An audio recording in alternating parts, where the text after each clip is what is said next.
اسلام سے نہ بھاگو، راہ خدا یہی ہے۔ اے سونے والو جاگو، شمس الضحیٰ یہی ہے۔ اعوذ باللہ من الشیطان الرجیم، بسم اللہ الرحمن الرحیم۔ ناظرین کرام، السلام علیکم ورحمۃ اللہ وبرکاتہ۔ آج 1 مارچ 2025 ہے اور راہ ہدا کی براہ راست نشریات کے ساتھ جرمنی سے ہم آپ کی خدمت میں ایک مرتبہ پھر حاضر ہیں۔ جیسا کہ آپ جانتے ہیں، راہ ہدا کا ہمارا یہ پروگرام براہ راست آپ کی خدمت میں پیش کیا جاتا ہے، اور اس پروگرام کا مقصد یہ ہے کہ حضرت اقدس مسیح موعود علیہ السلام، حضرت مرزا غلام احمد قادیانی علیہ السلام، جو کہ بانی جماعت احمدیہ ہیں، ہم اس پروگرام میں آپ کے عقائد کے حوالے سے، آپ کی تعلیمات کے حوالے سے، یا بالعموم اسلام کے حوالے سے، قرآن کریم کی تعلیمات کے حوالے سے آپ کے ذہن میں جو بھی سوالات ہوتے ہیں، ہم ان سوالات پر اس پروگرام میں گفتگو کرتے ہیں۔ اور اس پروگرام کا ایک براہ راست پیش کرنے کا فائدہ یہ بھی ہے کہ اگر آپ کے ذہن میں جماعت احمدیہ کے عقائد کے حوالے سے کسی بھی قسم کا سوال ہو تو آپ براہ راست یہاں پر ہمارے علماء کے ساتھ بات کر سکتے ہیں، اپنے سوالات یہاں پر پیش کر سکتے ہیں۔ پروگرام کے دوران انشاءاللہ آپ کو آپ کی سکرین پر جو نمبرز ہیں، رابطے کی معلومات ہیں، وہ نظر آتی رہیں گی۔ تو جب آپ کے ذہن میں کوئی جماعت احمدیہ کے حوالے سے سوال اٹھے تو ضرور یہاں پر ہم سے رابطہ کریں، ہم آپ کے سوالات کے جوابات دیں گے۔ آج جو علماء ہمارے ساتھ اس پروگرام میں شریک گفتگو رہیں گے، ان میں مکرم و محترم محمد احمد راشد صاحب ہیں، اور اسی طرح مکرم و محترم رحمۃ اللہ بندش شاہ صاحب ہیں۔ آپ دونوں حضرات کو بھی السلام علیکم ورحمۃ اللہ۔ وعلیکم السلام ورحمۃ اللہ۔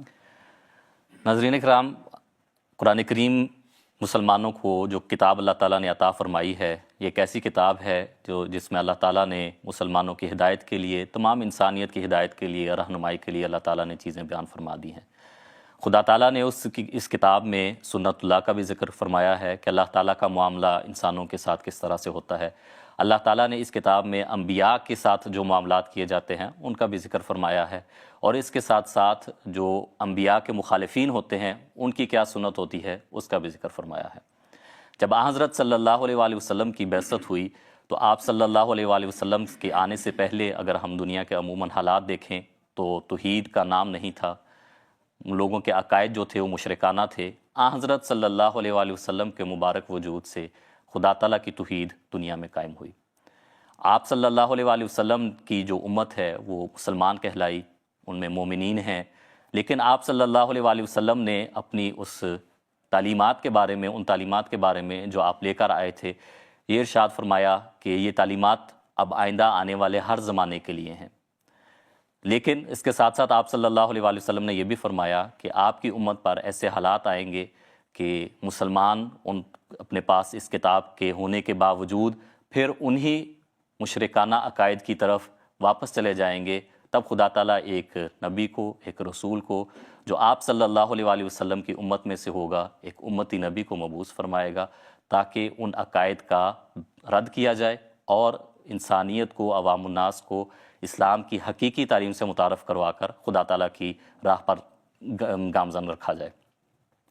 حضرت اقدس مسیح موعود علیہ السلام کا یہ دعویٰ ہے کہ آپ کو اللہ تعالیٰ نے امتی نبی بنا کر بھیجا۔ آپ صلی اللہ علیہ وآلہ وسلم کی پیشگوئیوں کے مطابق آپ کو اس زمانے کے لیے نبی، رسول، مسیح موعود، امام مہدی کے طور پر بھیجا۔ حضرت اقدس مسیح موعود علیہ السلام کا بھی کام وہی کام تھا، آپ کا بھی راستہ وہی راستہ تھا جس پر حضرت صلی اللہ علیہ وآلہ وسلم نے سفر کیا، اور جس پر حضرت صلی اللہ علیہ وآلہ وسلم خدا تعالیٰ تک پہنچانے کے لیے آئے تھے۔ حضرت اقدس مسیح موعود علیہ السلام سے خدا تعالیٰ ہم کلام ہوا۔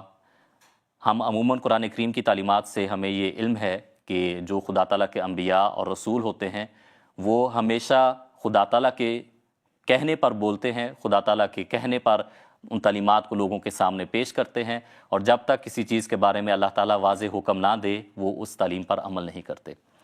جب اللہ تعالیٰ نے حضرت مسیح موعود علیہ السلام کو بھی آئندہ زمانے کے بارے میں بعض خبریں عطا فرمائیں جن میں پیش گوئیاں ہیں، تو جو انبیاء کی مخالفین کی سنت ہے، اسی سنت کے مطابق حضرت اقدس مسیح موعود علیہ الصلوۃ والسلام کی پیش گوئیوں پر بھی اعتراضات اٹھانے کی، ان پر رد عمل دکھانے کی کوشش کی گئی۔ ہم نے آپ کے سامنے اس پروگرام میں مختلف پہلوؤں سے بالخصوص ایک پیش گوئی کا جائزہ گزشتہ 3 پروگراموں میں ہم نے لیا تھا، اور آج کے اس پروگرام میں بھی انشاءاللہ ہم اسی پیش گوئی کو مد نظر رکھتے ہوئے ہم بات کریں گے، تاکہ تمام پہلوؤں سے وہ پیش گوئی جو ہے اس پر ایک حقیقی اور جامع بات ہو، تاکہ آپ کے سامنے یہ ہم پیش کر سکیں کہ حضرت اقدس مسیح موعود علیہ الصلوۃ والسلام نے جو پیش گوئیاں بیان فرمائی ہیں وہ خدا تعالیٰ کی طرف بلانے کے لیے تھیں، ان کا مقصد اصل میں اصلاح تھا۔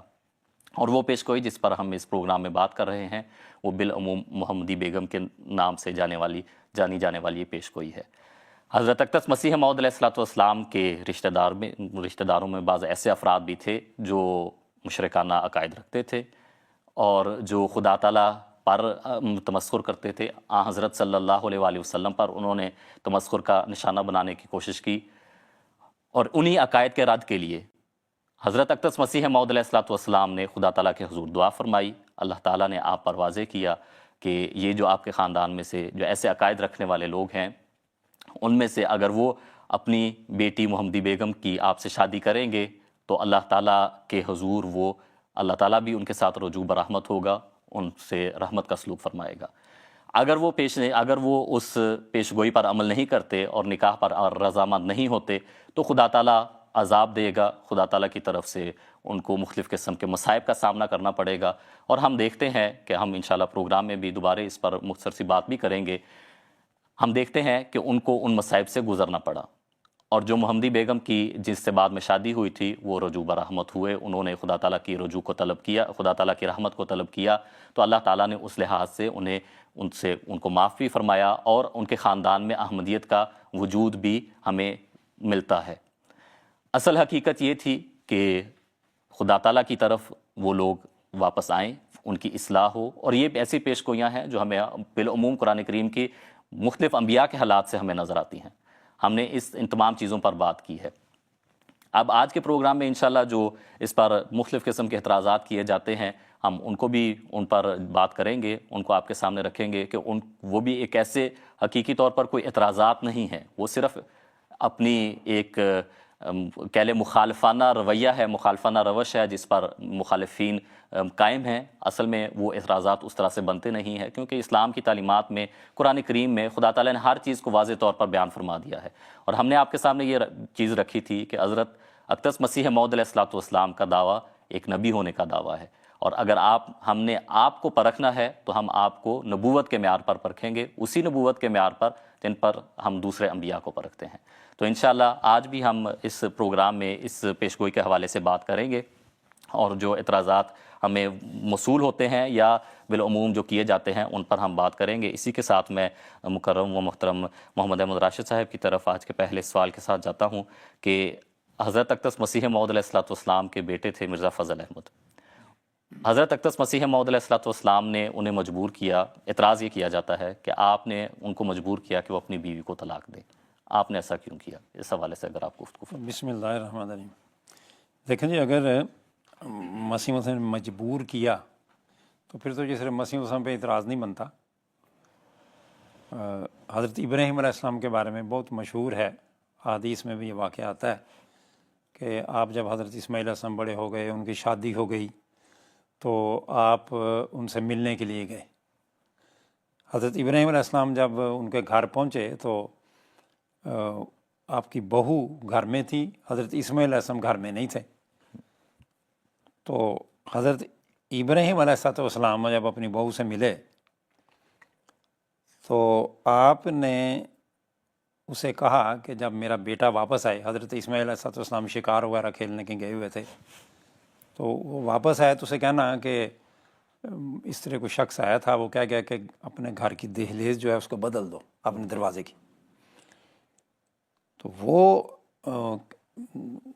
بہرحال اس کو تو سمجھ نہیں آئی اس خاتون کو۔ جب حضرت اسماعیل علیہ السلام واپس آئے، تشریف لائے، تو اس نے پیغام دے دیا بیوی نے۔ تو حضرت اسماعیل علیہ السلام فرمانے لگے کہ وہ میرے والد تھے حضرت ابراہیم علیہ السلام، اور مجھے وہ یہ کہہ کے گئے ہیں کہ میں تمہیں طلاق دے دوں، اور انہوں نے طلاق دے دی۔ ٹھیک۔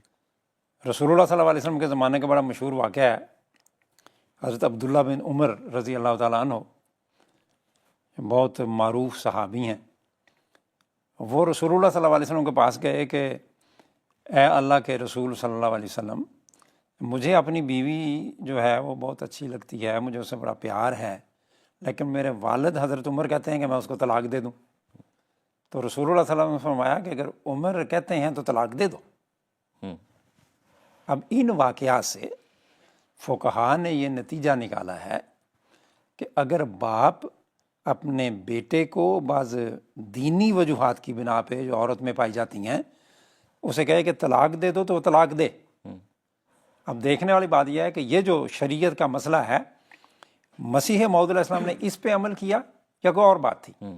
اب ہم پچھلے پروگراموں میں یہ بحث کر رہے ہیں کہ یہ جو خاندان تھا جس میں وہ جو محمدی بیگم والا یا احمد بیگم والا یہ جو خاندان تھا، کہ اسی میں مرزا فضل صاحب کی وہ کیا کہتے ہیں شادی ہوئی تھی، ٹھیک ہے، اور ان کی جو بیوی تھی وہ بھی ان کے ساتھ ہی ٹھٹھا استہزاء اس کاموں میں شامل تھی۔ ٹھٹھا استہزاء کس کا کرتے تھے؟ قرآن کریم کا مذاق اڑاتے تھے، رسول اللہ صلی اللہ علیہ وسلم کا، اللہ تعالیٰ کی ذات کا، اور وہ مخالفانہ روش میں تھے۔ اس پہ مسیح موعود علیہ السلام نے اسی شرعی مسئلے پہ عمل کرتے ہوئے اپنے بیٹے سے کہا کہ بھئی اسے طلاق دے دو۔ انہوں نے طلاق دے دی، جس طرح حضرت اسماعیل علیہ السلام نے دے دی، حضرت عبداللہ بن عمر نے دے دی، اسی طرح یہاں بھی طلاق وقوع پذیر ہو گئی۔ اب مسئلہ یہ ہے کہ یہ جو دنیا دار لوگ ہیں ان کے معیار اور سٹینڈرڈ اور ہیں، لیکن جو اللہ کے انبیاء، اللہ تعالیٰ کے اولیاء اور صلحاء ہیں ان کے معیار اور ہیں۔ مسیح موعود علیہ السلام کے لیے تو معیار انبیاء اور اولیاء اور صلحاء والے معیار تھے نا۔ قرآن کریم میں دیکھیں، یہ تو دین کی سیدھی سیدھی مخالفت ہے نا۔ قرآن کریم میں سورہ احزاب میں آتا ہے، اللہ تعالیٰ نے رسول اللہ صلی اللہ علیہ وسلم سے کہا کہ اپنی بیویوں سے کہہ دو کہ اگر تمہیں یہ دنیا چاہیے، دنیا کی کوئی متاع چاہیے، چیزیں چاہیے تو میں دے دیتا ہوں، پھر میں تمہیں طلاق دے دیتا ہوں۔ اب رسول کا طلاق دینا بھی تو ایک عذاب ہی ہے نا۔ اس سے بڑی پھر انسان کی بدقسمتی، اس کی بدبختی کیا ہے کہ رسول اللہ صلی اللہ علیہ وسلم کے وہ نکاح میں آئے اور رسول اللہ صلی اللہ علیہ وسلم سے طلاق دے دیں۔ تو اب دنیا دار بندہ تو یہ اعتراض کرتا ہے کہ یار یہ کیا بات ہوئی، عورتیں تو عموماً مانگتی رہتی ہیں یار ہمیں یہ چیز دے دیں، ہمیں یہ چیز چاہیے، اور ادھر جناب کہہ دیا گیا کہ اگر تم کچھ نہیں مانگنا ٹھیک ہے دے دیتا ہوں لیکن طلاق بھی دے دیتا ہوں۔ ٹھیک ہے، تو اسی قانون کے تحت یہ جو شریعت کا اصول ہے، حضرت مسیح علیہ السلام کا معیار چونکہ صلحاء والا تھا، انبیاء والا تھا، آپ نے اپنے بیٹے سے کہا طلاق دے دو، اس نے طلاق دے دی۔ ٹھیک ہے، یعنی کہ ایک لحاظ سے تو یہ ایک شرعی پہلو بھی ہے جو آپ نے بیان کیا ہے، اور اس کے ساتھ ساتھ چونکہ حضرت مسیح موعود علیہ السلام کی پیشگوئی کے باوجود بھی وہ خاندان اپنی اس مخالفانہ روش سے پیچھے نہیں ہٹا، جی تو ان کا جو رشتہ ہے وہ بھی اس خاندان میں ہوا تھا، تو اس وجہ سے پھر آپ نے اس شرعی پہلو کو بھی مد نظر رکھتے ہوئے یہ حکم دیا۔ ٹھیک ہے، جزاکم اللہ۔ رحمۃ اللہ صاحب، ہمیں پتہ ہے کہ ہم نے اس پر گفتگو کر چکے ہیں کہ حضرت اقدس مسیح موعود علیہ السلام سے وہ رشتہ نہیں ہوا تھا، بلکہ انہوں نے اور جگہ رشتہ کیا تھا۔ اور اب سوال یہاں پر یا اعتراض یہ کیا جاتا ہے کہ اگر حضرت مسیح موعود علیہ السلام کو اللہ تعالیٰ نے ایک پختہ رنگ میں یہ خبر دی ہوئی تھی کہ یہ تیرے نکاح میں ضرور آئے گی، تو حضرت مرزا صاحب کیوں اتنی کوششیں کرتے رہے کہ وہ نکاح میں آئے؟ جزاکم اللہ۔ بسم اللہ الرحمن الرحیم۔ بات جس طرح ابھی مربی صاحب نے بیان کی ہے کہ ہم حضرت مرزا غلام احمد قادیانی علیہ السلام کو امتی نبی مانتے ہیں، اور آپ کا دعویٰ ہے کہ رسول اللہ صلی اللہ علیہ وسلم کی اتباع کی بنیاد پر آپ کو خدا تعالیٰ نے نبوت کے مقام، جو امتی نبوت کا مقام ہے، اس پر فائز کیا ہے۔ آپ نے یہ بھی دعویٰ کیا ہے کہ مجھے اگر پرکھنا ہے تو نبوت کے معیار پر پرکھیں۔ تو نبوت کا معیار کیا کوشش کرنا خدا تعالیٰ کوئی خبر دے، خبر کے بعد اس کام کو عمل مکمل کرنے کے لیے کوشش کرنا فرض ہے یا نہیں ہی کرنا فرض ہے؟ اگر ہم قرآن کریم کو پہلے دیکھیں نا، قرآن کریم نے ہمیں خاص تاکید فرمائی ہے۔ مثلا اللہ تعالیٰ کہتا ہے سورۃ المائدہ کی آیت نمبر 45 میں بھی یہ آیت ہے، ٹکڑا ہے 46 میں بھی ہے، 48 میں بھی ہے، فرمایا کہ من لم یحکم، جو بندہ فیصلہ نہیں کرتا بما انزل اللہ، جو اللہ نے نازل کیا ہے، فاولئک ھم الکافرون، یہ 45 نمبر میں فرمایا ہے، اگلی میں فرمایا کہ ہم الظالمون، اور اس سے اگلی میں فرمایا فاسقون، یعنی جو کچھ اللہ نے نازل کیا ہے قرآن کریم میں اس کو معیار بنا کر نہیں پرکھتا اپنے اعمال کو، افعال کو، اقوال کو، فرمایا وہ کافر ہے، فاسق ہے، ظالم ہے۔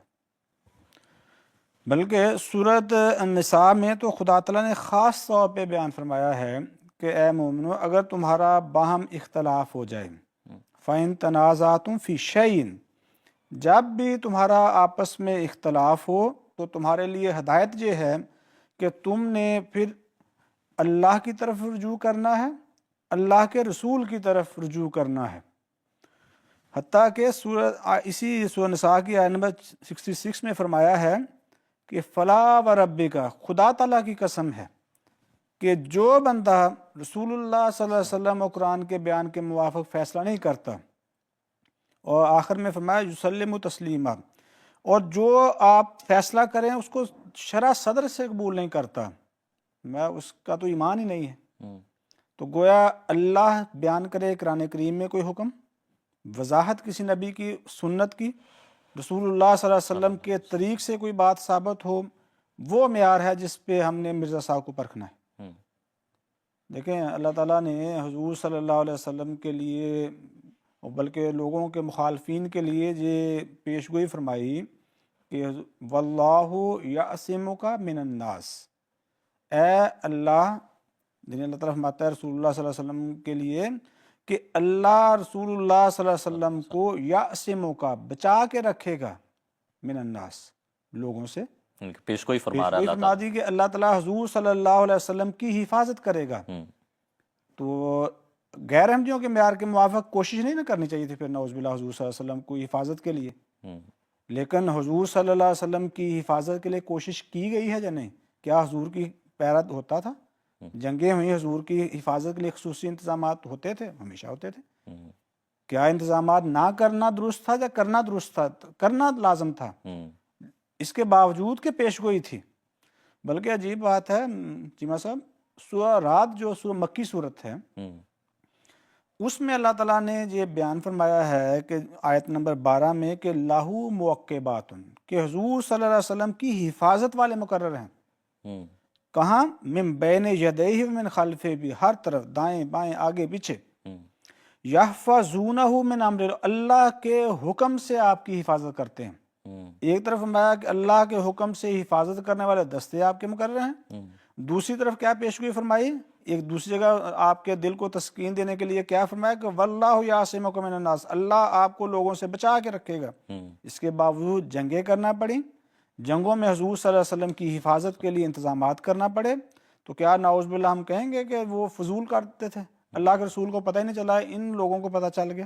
نہیں، اللہ کے رسول نے، اللہ نے اگر رسول سے وعدہ کیا، اس رسول کے دیے گئے وعدے کو پورا کرنے کی کوشش کرنا رسول کی بھی ذمہ داری ہے، پلس صحابہ کی بھی ذمہ داری ہے۔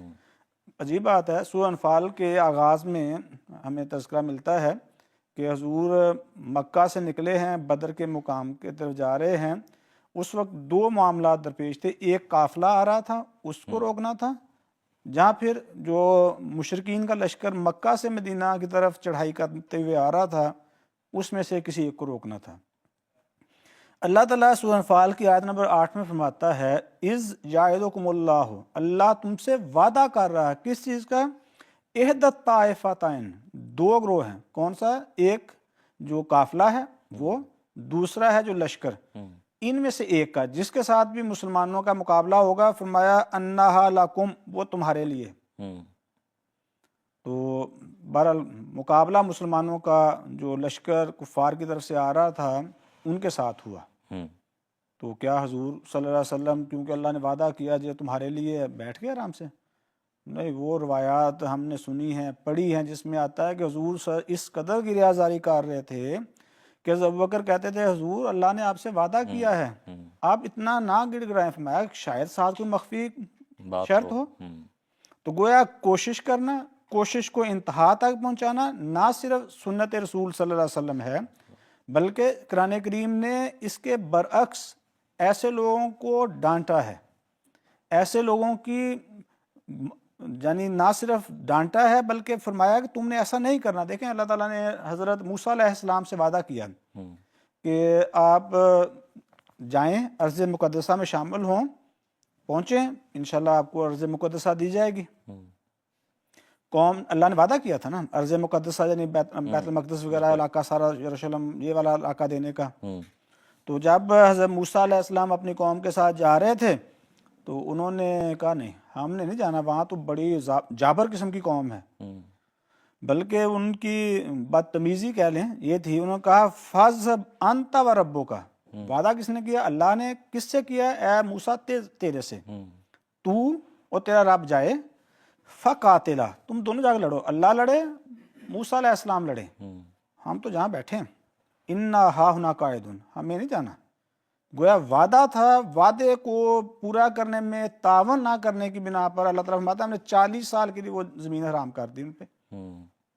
تو گویا وعدہ ہونے کے باوجود کوشش کرنا نہیں تھی, کوشش نہیں کی انہوں نے. اللہ نے ڈانٹا ہے, سزا دی ہے 40. دیکھنا جو آج چیز ملنی ہے 40 سال بعد ملے تو کتنا فرق پڑتا ہے. حالانکہ دوسری طرف خدا تعالیٰ کی سنت یہ ہے کہ اللہ تعالیٰ چھوٹے چھوٹے رجوع پر اللہ تعالیٰ اپنا عذاب ٹالتا ہے. دیکھنا موسیٰ کی قوم کا تذکرہ ہے قرآن کریم میں کہ جب ان پہ اس قوم پہ عذاب آنے لگتا تھا نا, کہتے تھے یا ایوہ الساحر, اے جادوگر, دعا کر اپنے رب سے کہ یہ عذاب ہم سے ٹال دے. تو وہ جادوگر کہنے کے باوجود اللہ تعالیٰ سے دعا کی درخواست کرتے تھے. اللہ تعالیٰ کہتا ہے مجھے پتہ ہے انہوں نے دوبارہ واپس آ جانا ہے. اس کے باوجود وہ عذاب ان سے ٹل جاتا تھا. لیکن جہاں انہوں نے کوشش نہیں کی, مومنین تھے, کوشش نہیں کی, اللہ تعالیٰ نے 40 سال کے لیے ان پہ عذاب, ایک قسم کا عذاب ہی ہے نا جب اللہ کا وعدہ پورا نہیں ہوا. اللہ تعالیٰ نے ہمیں ہدایت یہ کی ہے کہ اللہ کے رسول میں تمہارے لیے اسوہ حسنہ ہے. تو اگر دیکھنا ہم نے یہ ہے کہ مرزا صاحب نے حضرت رسول اللہ صلی اللہ علیہ وسلم کے عمل کے مطابق کوشش کر کے کی ہے, جہاں سنت مخالفین پر عمل کیا ہے. ہماری جماعت کے ایک بہت بڑے مخالف تھے مولوی محمود الحسن صاحب دیوبندی. انہوں نے اس مضمون کو بیان کیا. دیکھیں جب وہ اپنی طرف سے بعض کا ظاہر ہے کہ دشمن کے پاس بھی بعض درست باتیں بیان کر رہا ہوتا, جب ہماری مخالفت میں نہ ہو تو ٹھیک ہی بات ہوتی ہے بعض کا. بس انہوں نے لکھا ہے کہ یہ توکل کیا ہوتا ہے اور اللہ وعدہ کرے وعدے کو پورا کرنے کی کوشش کرنا یا نہ کرنا کیا ہوتا ہے. وہ لکھتے ہیں قرآن کریم کے ترجمے میں, دیوبندی احباب کے ہاں بڑا معروف یہ ترجمہ ہے. وہ کہتے ہیں اسباب مشروعہ کا ترک کرنا توکل نہیں, یعنی شرعی اسباب جن کا کرنا شرعاً جائز ہے ان کا نہ کرنا یہ توکل نہیں ہے. کہتے ہیں توکل تو یہ ہے کہ کسی نیک مقصد کے لیے انتہائی کوشش اور جہاد کرے اور پھر اس کے مثمر, اس کے باثمر ہونے کے لیے اور منتج ہونے کے لیے خدا پر بھروسہ کرے. کوشش کرنا پلس جہاد کرنا, پھر نتیجہ کے لیے اللہ تعالیٰ کے حضور پیش کرنا. کہتے پھر اپنی کوشش پر نازاں اور مغرور نہ ہو, باقی اسباب مشروعہ کو چھوڑ کر, شرعی اسباب کو چھوڑ کر خالی امید باندھے رکھنا توکل نہیں بلکہ تعطل ہے. یعنی یہ تو اللہ تعالیٰ سے اپنا تعلق قطع کرنے والی بات ہے. مرزا صاحب نے کہا ہے کہ مجھے منہاج نبوت پر پرکھیں, اور ہمیں قرآن کریم نے یہ فرمایا ہے خاص طور پہ سورہ یوسف کے آخر پہ کہ یہ انبیاء کے واقعات قصے کہانیاں نہیں ہیں. ان میں فرمایا کہ لَقَدْ كَانَ فِي قَصَصِهِمْ عِبْرَةٌ لِأُولِي الْأَلْبَابِ, ان واقعات میں ہمارے لیے عبرت کا سامان ہے. تو ایک طرف رسول اللہ صلی اللہ علیہ وسلم سے بعض وعدے ہونا, حفاظت کا وعدہ ہونا, کئی وعدے بیان کیے جا سکتے ہیں. دوسری طرف حضور صلی اللہ علیہ وسلم اور صحابہ کا کوشش کرنا. اس کے برعکس موسیٰ علیہ السلام کی قوم سے ایک وعدہ ہونا, ان کا وعدہ کے لیے کوشش نہ کرنا, خدا تعالیٰ کا انتظار کرتے ہوئے وعدے کو 40 سال تک ٹالنا. ہمیں کیا سبق دیتا ہے کہ نہ صرف وعدہ ہونے کے باوجود کوشش کرنی ہے بلکہ تمام شرعی جو کوشش کے طریقے اختیار کرنے میں کوئی حرج نہیں ہے. اور حضرت صلی اللہ علیہ وسلم کی سنت کا جیسے آپ نے ذکر کیا ہے کہ کوشش کو انتہا تک پہنچانا ہے. لیکن حفاظت کے ہر قسم کے ضروری سامان کرتے تھے نا اللہ کے رسول, حالانکہ یہ وعدہ کیا تھا کہ اللہ آپ کو محفوظ رکھے گا.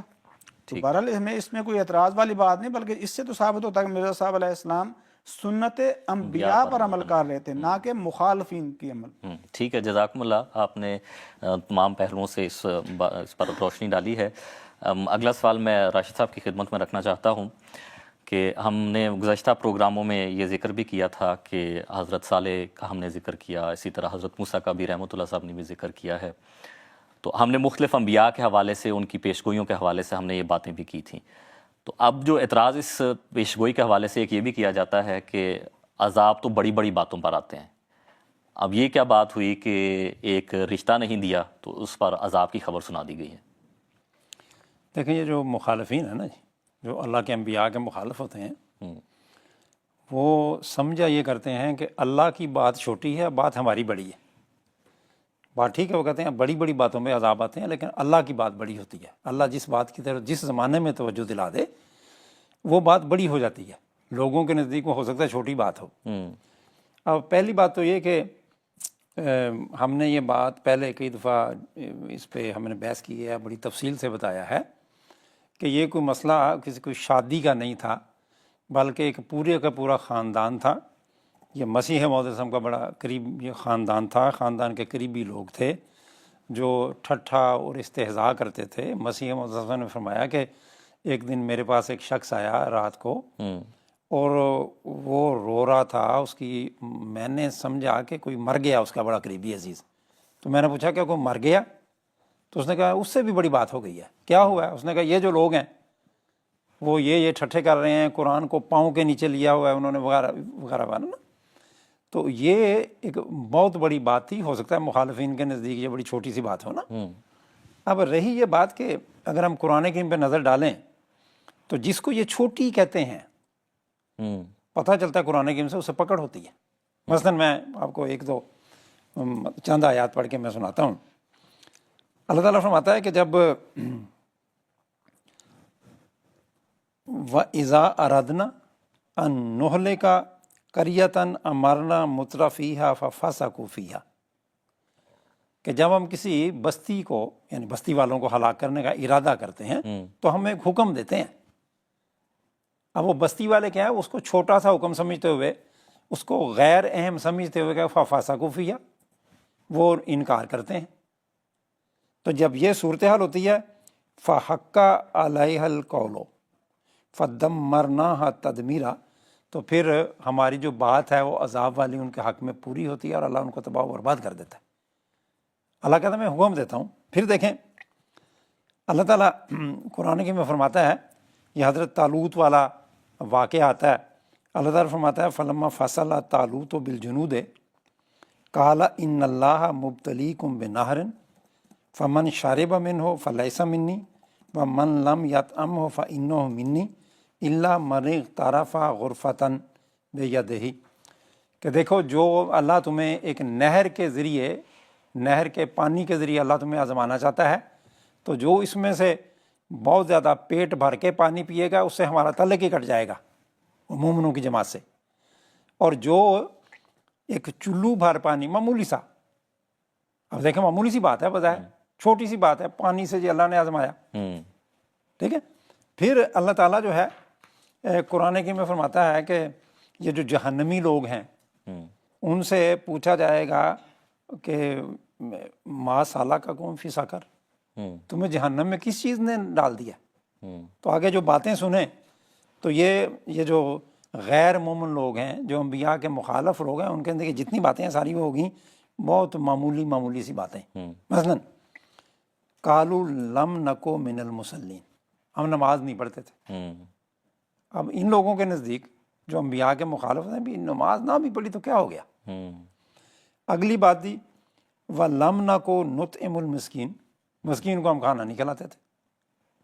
ایسے لوگوں کو نزدیک کو زبردستی کیا ابھی کھلائیں نہ کھلائیں پیسہ ہمارا ہے۔ پھر جی اگلا آ گیا وَكُنَّا نَخُوضُ مَعَ الْخَائِضِينَ، ہم بیٹھے اور گپیں ہانکنے والوں کے ساتھ گپیں ہانکا کرتے تھے۔ چھوٹی سی بات نہیں ہے بظاہر ان لوگوں کے نزدیک، یہ چیز اللہ کی پکڑ کے وجہ بن گئی۔ وَكُنَّا نُكَذِّبُ بِيَوْمِ الدِّينِ، اور ہم حساب کتاب کے وقت کو یا دن کو جھٹلایا کرتے تھے۔ یہ ساری باتیں اس خاندان میں تھیں، ٹھیک ہے۔ اللہ میں کہتا ہے اس کو پکڑ ہو گئی۔ پھر دیکھیں اب ایک جانور اس نے پانی پینا جہاں سے مرضی پی لے. جانوروں کو ٹھوڈے بھی مارتے ہیں, جانوروں کو لوگ کیا کہتے ہیں ڈنڈے بھی مارتے ہیں, کوئی پوچھتا ہی نہیں. اللہ میں فرماتا ہے کہ میں نے یہ جو سمود کی قوم تھی جب اس کو پکڑا تو پکڑے گئے ایک چھوٹی سی بات پہ. یہ نہیں کہتا کہ نبی کو یوں کر دیا فلاں کر دیا, نبی کو انہوں نے مارا کوٹنے, نہیں کہہ رہا. اللہ کہتا ہے کہ میں نے انہیں رسول کے ذریعے پیغام دیا. فقال لهم رسول اللہ ناقۃ اللہ وسقیاھا. ان کو اللہ کے رسول نے کہا کہ دیکھو اللہ کہتا ہے کہ یہ اونٹنی کے بارے میں احتیاط کرو اور اس کے پانی پینے کے مسئلے میں احتیاط کرو. جہاں سے وہ پانی پینا چاہتی ہے وہاں سے پینا ہے, تم نے رکاوٹ نہیں بننا. یہ انبیاء کے مخالفین کے تو بڑی چھوٹی سی بات ہے, جانور جہاں سے مرضی پانی پیے. اللہ نے اس پہ وہ پوری کی قوم کو پکڑ کے تباہ کر دیا.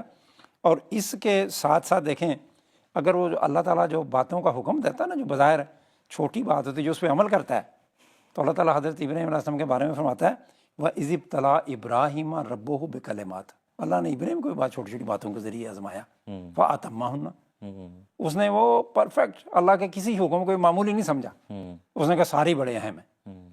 فَقَالَ إِنِّي جَاعِلُكَ لِلنَّاسِ, اللہ نے کہا کہ دیکھو اب میں تمہیں لوگوں پر امام مقرر کرنے والا ہوں. تو یہ برکتیں ہیں اللہ کی ہر بات کو بڑا سمجھنے کی, اور بے برکتیاں ہیں اللہ کی باتوں کو معمولی سمجھنے کی. ٹھیک ہے, ایک دفعہ رسول اللہ صلی اللہ علیہ وسلم نے کسی شخص کو دیکھا, وہ نا اپنے یہ ٹخنوں کو جلدی جلدی وضو کا, اس نے ٹخنے نہیں دھوئے, آپ نے کہا فَوَيْلٌ لِلْأَعْقَابِ مِنَ النَّارِ. میں یہ ٹخنوں کے مسئلے میں چھوٹی سی بات ہے, یہ اللہ میاں کو اتنا کینہ پرور ہے جی کہ وہ ٹخنوں کی وجہ سے عذاب دینا شروع کر دے. نہیں, جو اللہ کے چھوٹے حکم کو, بظاہر چھوٹے حکم کو کے بارے میں لاپرواہ ہے, اس کے نزدیک بڑے حکم کی کوئی پرواہ نہیں, وہ سارے حکم کو چھوٹا سمجھتا ہے. تو رسول اللہ نے فرمایا میں عذاب, آگ کے عذاب سے ڈراتا ہوں یہ جو کوتاہی ہو رہی ہے اس سلسلے میں. تو اس وجہ سے ان ساری باتوں سے یہ ثابت ہوتا ہے کہ یہ باتیں دنیا داروں کے نزدیک معمولی, لیکن اللہ کا ہر حکم وہ جو بھی ہو, وہ خواہ اونٹنی کو پانی پلانے کا مسئلہ ہو, خواہ وہ جو چلو بھر کے پانی پینا ہے یہ مسئلہ ہو, یا کوئی اور ہو, وہ سب سے اہم وہ ہے جو اللہ نے کہہ دیا. ٹھیک ہے جی, تو اس وجہ سے وہ لوگ پکڑے گئے. یعنی کہ نظریے کی بات ہے, اگر جو مخالفین ہیں انبیاء کے, اللہ تعالیٰ کے مخالفین ہیں, ان کی نظر میں وہ چھوٹی چھوٹی باتیں ہوتی ہیں, لیکن خدا تعالیٰ کے حضور وہ بہرحال چھوٹی بات نہیں ہوتی. اور یہاں پر تو اصلاح تھی, اصلاح کا پہلو تھا, اور حضرت صلی اللہ علیہ وآلہ وسلم کے ساتھ اگر کوئی تمسخر کا رویہ رکھتا ہے تو یہ بظاہر چھوٹی بات نہیں ہے, یہ بہت بڑا جرم ہی ہے. اللہ میاں نے ناپ تول نہ کرنے پہ قوموں کو پکڑ لیا, بالکل ٹھیک نہیں کرتی تھیں. ٹھیک ہے نا, جزاکم اللہ, بہت شکریہ.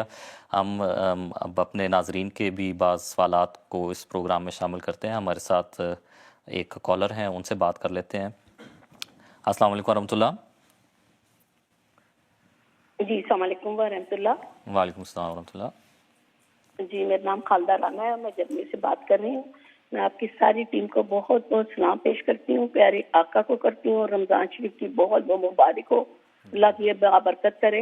اور ایک بات دعا اور کہنا چاہتی ہوں کہ جو پاکستان میں اس وقت ہمارے لوگوں کو پکڑا جا رہا ہے جمعے کے وقت, ان کے لیے اللہ تعالیٰ آسانی کرے. ہم سب بھی دعا کر رہے ہیں. جزاک اللہ. سوال اگر آپ اپنا, جی میں سوال کی طرف آ رہی ہوں. جو ہم نے پچھلی دفعہ میں نے کیا تھا محمدی بیگم کا, تو وہ اس میں تو ان کی والدہ صاحبہ کا بھی ہو گیا تھا ثابت, اور پھر ان کے والد کا بھی. تو اب کسی غیر احمدی نے مجھے پوچھا ہے کہ بتائیں کہ ان کی آگے نسل میں سے کوئی بچے ہیں یا کہاں, لیکن تھوڑا بہت مجھے پتا چلا ہے کہ ادھر بھی ہیں جرمنی میں بھی. ٹھیک ہے, تو اگر آپ تھوڑی سی روشنی ڈال دیں تو جزاک اللہ, اللہ نے جزائے خیر دے. جزاکم اللہ. میں رحمۃ اللہ صاحب سے درخواست کروں گا کہ اگر آپ اس بارے میں رہنمائی فرمائیں. ٹھیک ہے, یہ پہلی میں تمہیداً ایک بات بیان کرنا چاہتا ہوں کہ حضرت مسیح موعود علیہ السلام کو الہام ہوا تھا کہ ینقطع من آبائک و یبدأ منک, کہ تمہارے آباء و اجداد سے تمہاری نسل کو ختم کیا جائے گا اور تم سے اس نسل پاک کا آغاز کیا جائے گا. تو جو حضرت مسیح موعود علیہ السلام پر ایمان لائے ان کی نسل بچے گی, اور حضرت مسیح موعود علیہ السلام کی اپنی ذریت طیبہ بچے گی. جو مخالف ہوں گے جہاں تو مٹ جائیں گے, جہاں پھر وہ احمدیت میں داخل ہو جائیں گے. جہاں جس طرح کہا جاتا ہے نا حضور صلی اللہ علیہ وسلم چوڑے چمار کی طرح ایسے یعنی بے نام قسم کے رہ جائیں گے جن کو کوئی جانتا نہیں ہوگا. جب مسیح موعود علیہ السلام کے پیشگوئی کے موافق محمدی بیگم کی دوسری جگہ شادی ہو گئی ہے تو بعد میں جو دیگر بچے تھے، ان کے کافی بچے تھے، 5 بچے تھے شاید، تو جس کی نسل معروف ہے، چلی ہے، وہ محمدی بیگم کے بیٹے مرزا اسحاق بیگ سے چلی ہے، اور مرزا اسحاق بیگ صاحب سے بچے ہوئے وہ آباد رہے، بلکہ جس طرح میں ابھی تذکرہ کیا ہمارا جامعہ ہے ریڈ شرڈ میں، تو اس کے پاس جگہ ہے گریسہائم، وہاں پہ محمدی بیگم کی فیملی کی مرزا فیملی رہتی ہے، وہ محمدی بیگم کے عزیز ہیں سارے، انہی مرزا سلطان بیگ صاحب سے۔ اسی طرح جب 1984 میں جنرل ضیاء الحق نے ہمارے خلاف قانون پاس کیا اور آرڈیننس جاری کیا، اس کے بعد جماعت کی طرف سے اس آرڈیننس کو شریعت کورٹ میں چیلنج کیا گیا تھا، یعنی انفرادی حیثیت میں بعض ہمارے وکلاء حضرات نے کیا تھا۔ ان میں سے ایک وکیل کا نام تھا مرزا نصیر احمد صاحب، وہ انہی کی نسل سے تھے۔ باقی اب بھی ان کے عزیز پاکستان میں موجود ہیں، لیکن جس طرح خود بیان کر رہے ہیں سیکیورٹی حالات اس قسم کے نہیں ہیں کہ ہم ان کا تذکرہ کر دیں۔ میں صرف اتنا بتاتا ہوں کہ 27 اگست 2010 کی الفضل میں ایک پیج پورے کا مضمون ہے کہ مرزا اسحاق بیگ کی نسل کے 2 3 4 شادیاں ہوئیں، کس کی شادی کس کے ساتھ ہوئی اور وہ تقریب کس جگہ منعقد ہوئی اور کون کون اس میں شامل ہوا، اس کی تفصیل اس میں ہے۔ 27 اگست 2010 کے الفجر روا میں وہ تفصیل شائع ہوئی ہے کہ کن کن بچیوں کی کن کن بیٹوں کی شادی ہوئی ہے، اور مرزا اسحاق بیگ کی نسل سے ہیں، وہ حضرت مسیح موعود علیہ السلام کو ماننے والے ہیں۔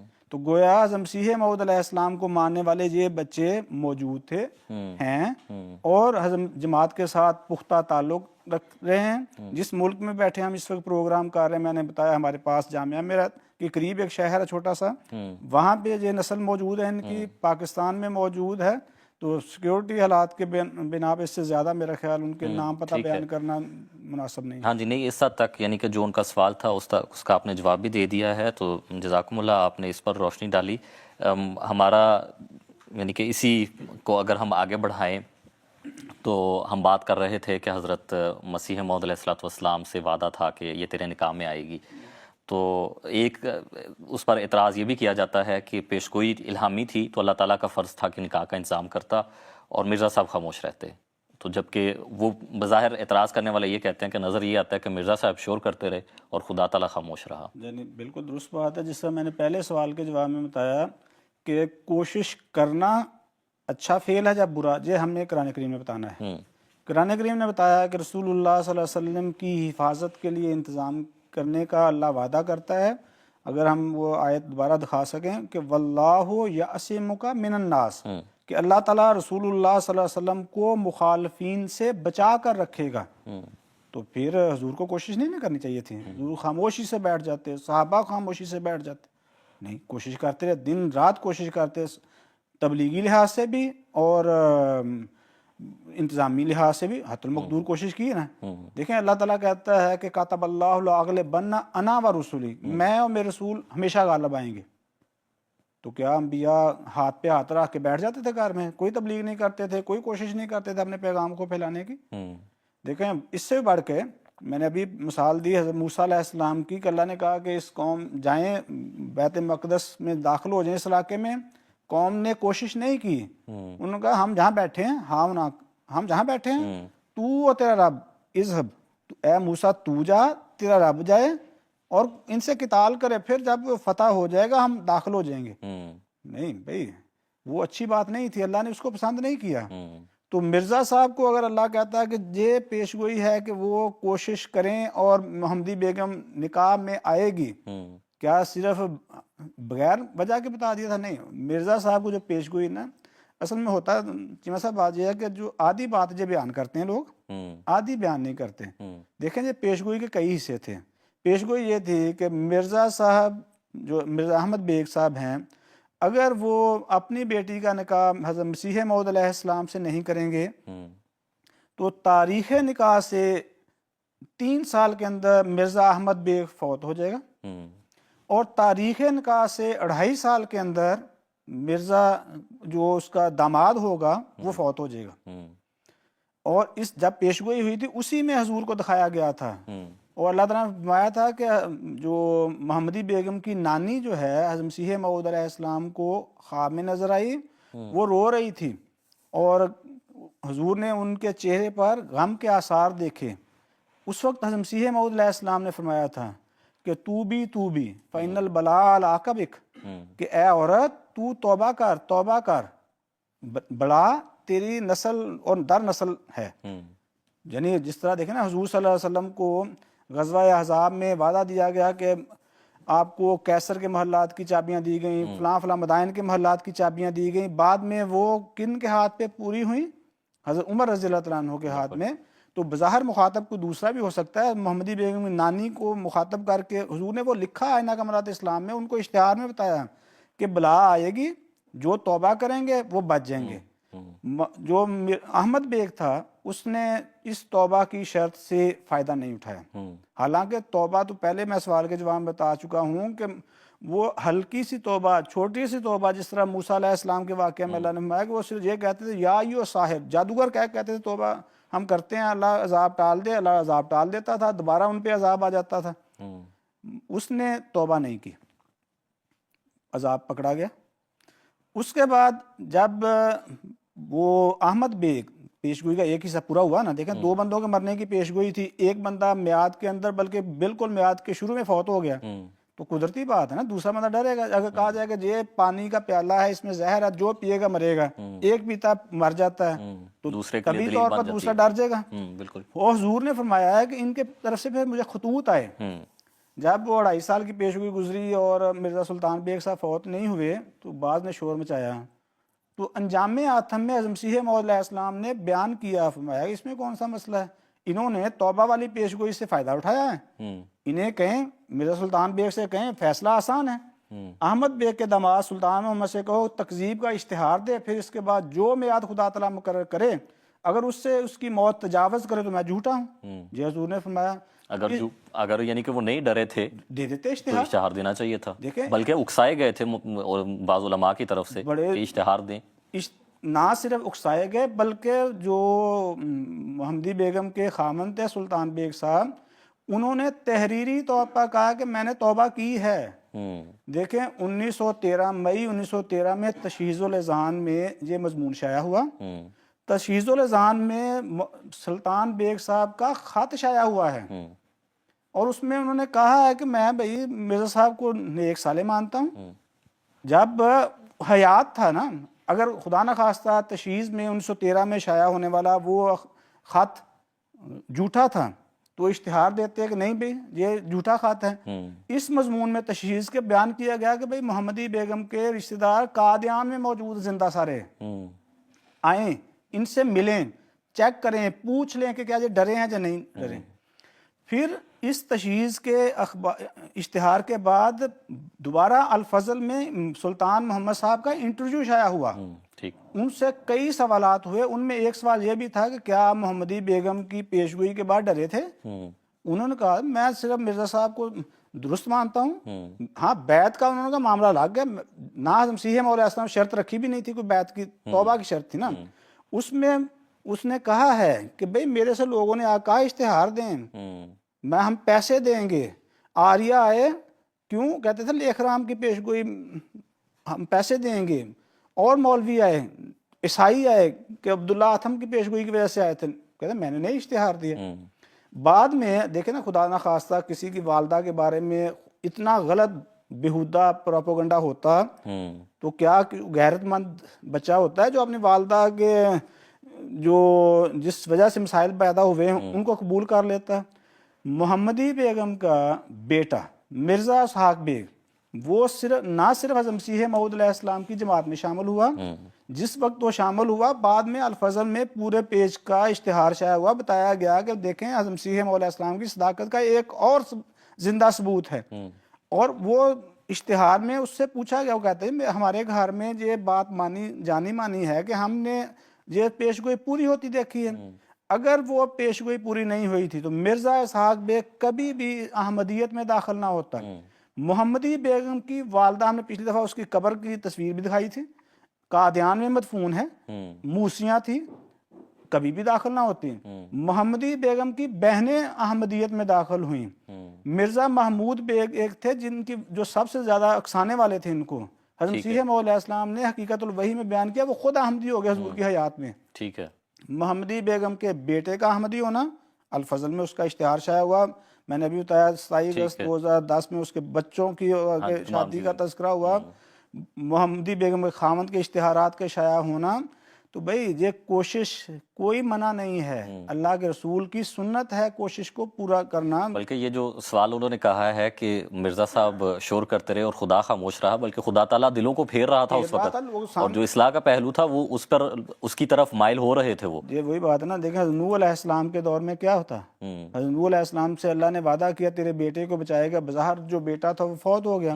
تو وہاں اللہ تعالیٰ نے قاعدہ یہ بیان کیا کہ بچایا کون جاتا ہے، جہاں اولاد ہے کون. فرمایا انہو لیس من اہلک، کہ یہ نوح علیہ السلام یہ تیرا بیٹا اگرچہ تیری ذریت ہے لیکن حقیقی طور پر تیری ذریت نہیں ہے. بالکل ٹھیک ہے. تو جو اسحاق بیگ جو محمدی بیگم کا بیٹا تھا جب وہ احمدیت میں داخل ہوتا ہے تو گویا کس کا بیٹا کہلایا اس قاعدے کے مطابق؟ حضرت مسیح موعود علیہ السلام کا روحانی بیٹا کہلایا. وہ ہوتی روحانیت. حضرت مسیح موعود علیہ السلام نے بھی خدا تعالیٰ کے حکم کے مطابق کوشش کی اور اللہ تعالیٰ نے بھی ان کے دلوں کو پھیرا. تو اس حوالے سے ان کی اصلاح جو ہے انہوں نے بھی اپنے حوالے سے کوشش کی تو وہ ان کی اصلاح بھی پھر ممکن ہو گئی. تو جزاکم اللہ، اس پر آپ نے روشنی ڈالی ہے. ہم پروگرام کو آگے بڑھاتے ہیں. راشد صاحب کی خدمت میں یہ سوال رکھنا چاہتا ہوں کہ حضرت مسیح موعود علیہ السلام کی کتب بھی موجود ہیں، انٹرنیٹ پر ہیں، لوگ ان کا مطالعہ بھی کرتے ہیں. تو اس میں سے ایک سوال کسی نے یہ بھجوایا ہے کہ حضرت اقدس مسیح موعود علیہ السلام نے براہین احمدیہ حصہ پنجم میں اپنے آپ کو حضرت یوسف علیہ السلام سے بھی بڑھ کر بیان کیا ہے. تو اس بارے میں روشنی ڈالیں. جی، حضرت مسیح موعود علیہ السلام نے اگر خود کو حضرت یوسف علیہ السلام سے بڑھ کے بیان کیا ہے تو یہ تو وہ بات ہے جو امت کا خود اپنا عقیدہ ہے کہ جو آنے والا مسیح موعود ہے وہ کئی انبیاء سے افضل ہوگا. اس لیے وہ اگر مسیح موعود علیہ السلام وہ مسیح موعود ہیں تو ان کے لیے ضروری تھا کہ یہ باتیں ان کی ذات میں پوری ہوتی. اگر دیکھیں میں کچھ حوالے پڑھ کے سناؤں گا کہ امت کا کیا عقیدہ ہے. اگر مسیح موعود علیہ السلام یہ باتیں نہ کرتے تو ان لوگوں نے کہنا تھا یہ مسیح موعود ہی نہیں ہے، کیونکہ مسیح موعود کے ضروری تھا کہ وہ کہے کہ میں فلاں نبی سے افضل ہوں، میں فلاں ہوں، میں ضروری تھا. انہوں نے پھر ادھر چلے جانا تھا، کیونکہ مخالفوں نے تو بہانہ ہی ڈھونڈنا ہوتا ہے نا. بالکل ایسے ہی ہے. تو دیکھیں حضرت 11ویں صدی کے مجدد ہیں علامہ باقر مجلسی، ان کی کتاب ہے بہار الانوار. اس میں انہوں نے حضرت امام باقر علیہ السلام کا ایک قول نقل کیا. قول کیا ہے؟ حضرت مسیح نے پھر وہ کہتے ہیں نا یوسف سے میں مطلب خود کو افضل کہا ہے. وہ کہتے ہیں کہ یقولو یعنی مہدی جو ہے وہ کہے گا، کیا کہے گا؟ یا معاشر الخلائق، اے لوگو، الا ومن ارادہ ان ینظر الی ابراہیم و اسماعیل فہا انا ذا ابراہیم و اسماعیل. اے لوگو سنو، جو یہ چاہتا ہے کہ وہ ابراہیم اور اسماعیل علیہ السلام کو دیکھ لو تو دیکھو ابراہیم بھی ادھر ہے، اسماعیل بھی ادھر ہے، دیکھو مجھے. کہتے ہیں کہ الا ومن ارادہ ان ینظر الی موسیٰ و یوشع فہا انا ذا موسیٰ و یوشع، کہ جو یہ چاہتا ہے کہ اس دور میں موسیٰ کو اور یوشع علیہ السلام کو دیکھ لے تو میں موسیٰ بھی میں ہوں اور یوشع بھی میں ہوں. پھر وہ فرماتے ہیں کہ وہ من ارادہ ان ینظر الی عیسیٰ و شمعون فہا انا ذا عیسیٰ و شمعون، جو عیسیٰ علیہ السلام و شمعون کو دیکھنا چاہتا ہے میں ہوں. اور پھر آگے کہتے ہیں الا ومن ارادہ ان ینظر الی محمد صلی اللہ علیہ وسلم و امیر المومنین فہا انا ذا محمد صلی اللہ علیہ وسلم و امیر المومنین، کہ جو یہ ارادہ کرتا ہے، جو چاہتا ہے کہ اس دور میں محمد صلی اللہ علیہ وسلم کو دیکھے تو محمد صلی اللہ علیہ وسلم میں ہوں اور امیر المومنین یعنی حضرت علی بھی میں ہوں. تو مسیح موعود علیہ السلام کا یہ کہنا کہ میں یوسف علیہ السلام سے بڑا ہوں تو محمد صلی اللہ علیہ وسلم اگر وہ کہتا ہے آنے والے مہدی نے اگر یہ کہنا ہے اور اگر وہ نہیں کہتا تو اس کی سچائی کی دلیل مطلب اس کو وہ سچا نہیں مانا جائے گا. ٹھیک ہے. تو اس نے اگر کہنا ہے محمد صلی اللہ میں ہوں تو محمد صلی اللہ علیہ وسلم تو سب انبیاء سے افضل تھے. ٹھیک ہے جی. پھر حضرت شاہ ولی اللہ دہلوی جو ہیں ان کی کتاب ہے خیر الکثیر، اس میں لکھتے ہیں اس مسئلے پہ بحث کرتے ہوئے کہ جو مہدی نے مسیح نے آنا ہے تو اس کی حیثیت کیا ہوگی، اس کا مقام اور درجہ کیا ہوگا. وہ کہتے ہیں یزعم العامۃ انہ اذا نزل فی الارض کان واحدا من الامہ، کہ لوگ یہ سمجھتے ہیں، عوام کا یہ خیال ہے، خواص کا نہیں، عوام کا یہ خیال ہے کہ جب وہ آئے گا مسیح یا عیسیٰ جو بھی، تو وہ امت میں سے کوئی بس ایک امتی ہی ہوگا. فرمایا کلا، بالکل ایسے بات نہیں ہے، بل ہوا شرح للاسم الجامع المحمدی، وہ محمد صلی اللہ علیہ وسلم کا جو اسم جامع ہے اس کی وہ شرح ہوگا. وَنُسْخَةٌ مُنْتَسِخَةٌ مِّنْهُ، اور اس کی کاپی ہوگا محمد صلی اللہ علیہ وسلم. فَشَتَّانَ بَيْنَهُ وَبَيْنَ عَهْدٍ مِّنَ الْأُمَّةِ، کہاں یہ مقام اور کہاں ایک امتی. اب یہ عقیدہ ان کا اپنا ہے، اس عقیدے کے باوجود اگر صرف اعتراض ہی کرنا تو کرتے پھر. ٹھیک ہے. پھر آپ حضرت شاہ ولی اللہ رحمۃ اللہ علیہ فرماتے ہیں حق لہ ان ینعکس فیہ انوار سید المرسلین، یہ اس کا حق ہے آنے والے مہدی کا، مسیح کا، کہ اس میں رسول اللہ صلی اللہ علیہ وسلم کے جو انوار ہیں وہ منعکس ہوں. یہ مقام ہے. پھر ابن سیرین رحمۃ اللہ علیہ فرماتے ہیں، یہ ہجر الکرامہ میں یہ قول ان کا نقل ہے، قالا یکون فی ہذہ الامت خلیفۃ خیر من ابی بکر و عمر. انہوں نے کہا کہ اس عمر میں خلیفہ ہوگا، یعنی مہدی علیہ السلام، وہ ابو بکر اور عمر رضی اللہ تعالیٰ عنہ سے وہ افضل ہوگا. قیلا خیر منہما، کسی نے کہا اچھا ان دونوں سے بہتر ہوگا، تو اس میں انہوں نے کہا قال قد قادا یفضل علی بعض الانبیاء، تم ابو بکر اور عمر سے فضیلت کی بات کرتے ہو، وہ ممکن ہے کہ بعض انبیاء سے بھی افضل ہو. ٹھیک ہے جی.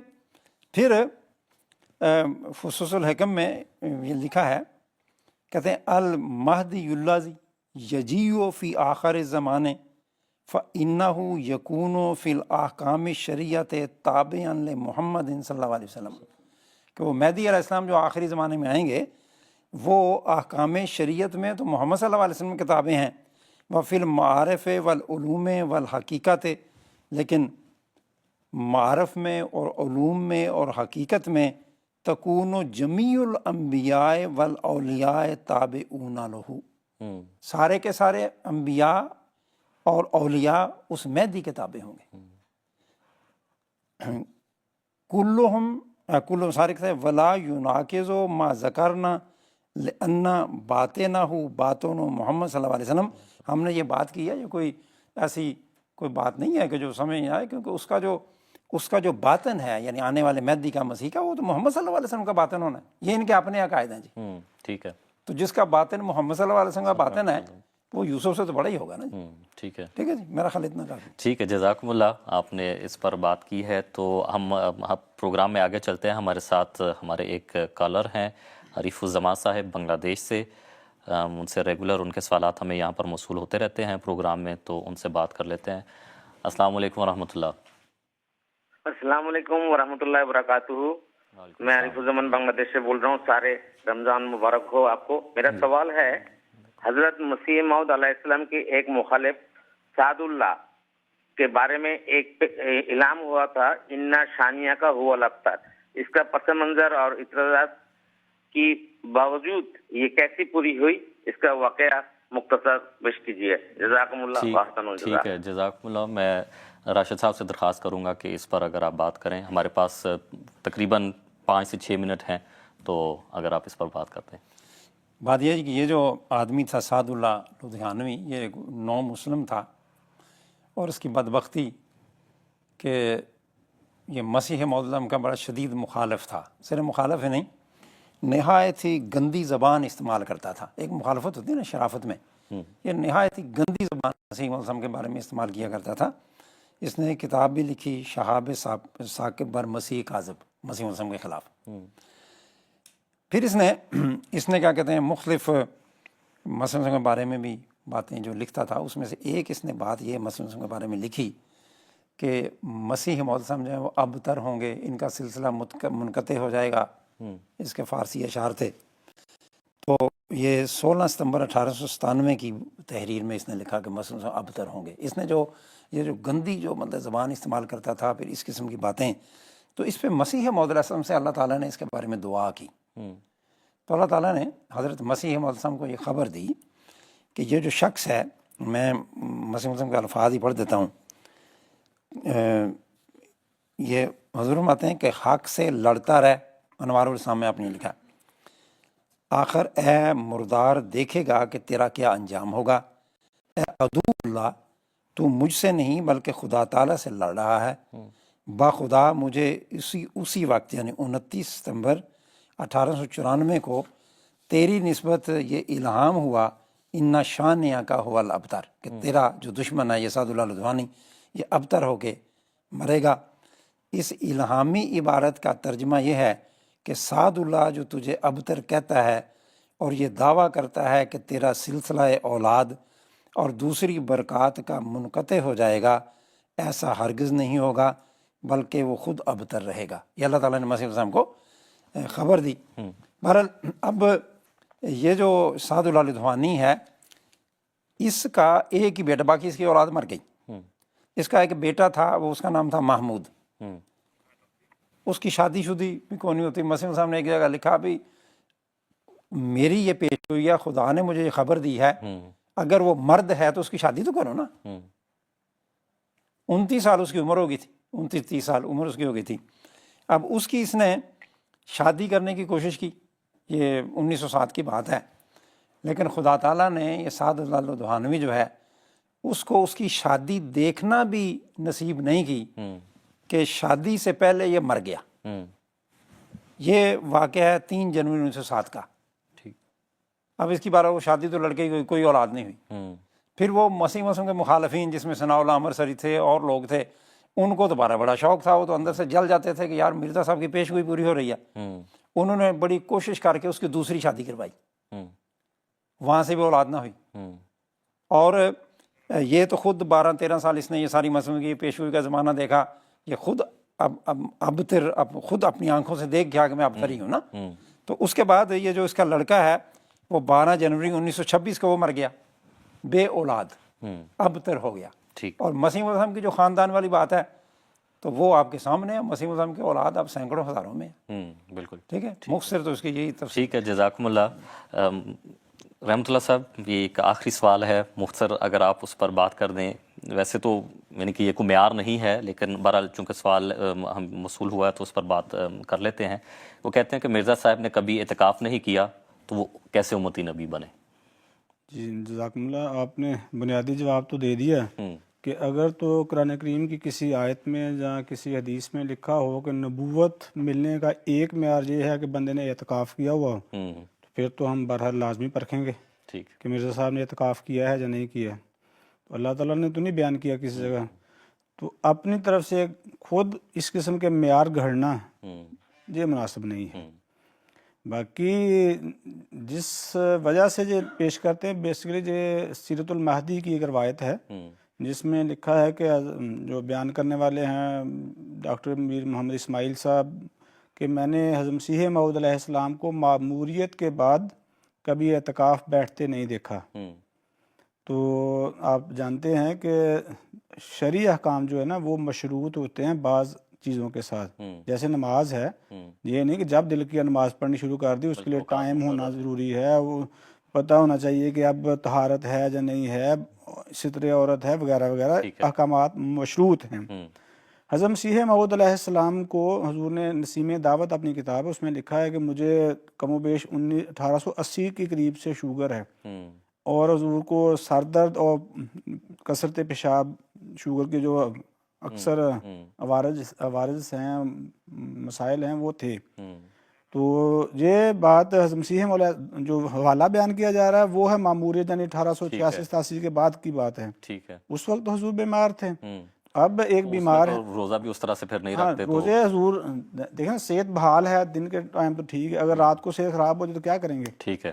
تو اس دوسری طرف حضور کے دیگر مصروفیات تھیں، حضور کے نئی شادی ہوئی تھی، سارے مخالف تھے۔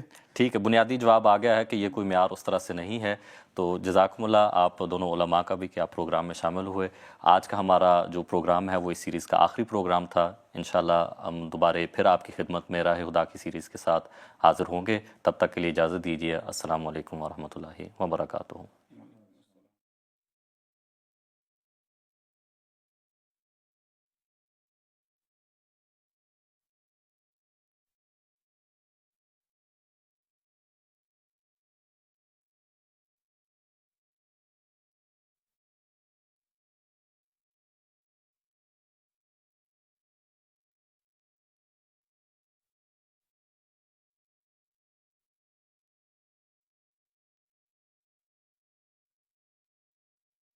بسم الله